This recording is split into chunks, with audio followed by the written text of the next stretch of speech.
Well, the sounds of gunfire and sirens echo through Nairobi as supporters of President Mwai Kibaki and opposition candidate Raila Odinga try to settle on the street what they could not decide at the ballot box. All right, you've got a country of 37 million people. The State Electoral Commission says Kibaki won Sunday's vote by only a matter of a few thousands of votes. The result immediately sparking accusations of fraud and violence throughout the East African country. That's right. Police have been given orders to shoot to kill, but opposition supporters say they'd rather die than allow the election results to stand. Now, there have been casualties, although no official word on an exact death toll. State television says at least 124 people have lost their lives in the violence thus far. Now, that violence erupted in two Nairobi slums, Kibera and Mathare, both hotbeds of support for Odinga. The flamboyant politician who led nearly every pre-election poll became popular with Kenya's poor by pledging to distribute the country's wealth more evenly. Well, Britain's Foreign Office is advising its own subjects not to travel unless it's absolutely necessary to parts of Kenya that include the capital city of Nairobi. A curfew now in place along with a media blackout. Neil Connery has more on the violence that followed the vote. On the streets of Nairobi and across Kenya, the violence continues to spread.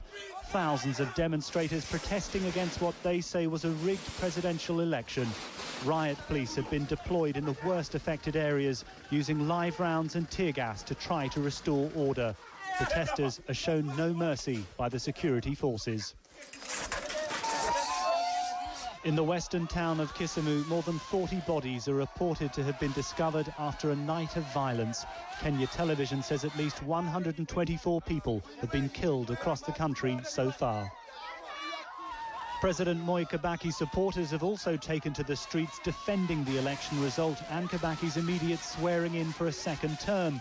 The opposition leader, Raila Odinga, has condemned the elections as a fraud. The people of Kenya will not tolerate this 5 years again. They now have nothing but contempt for him, having lost an election, and he wants to rule.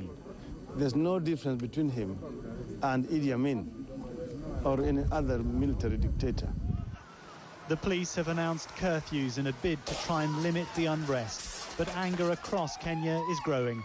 Independent election observers, including the European Union, have condemned serious problems with the process.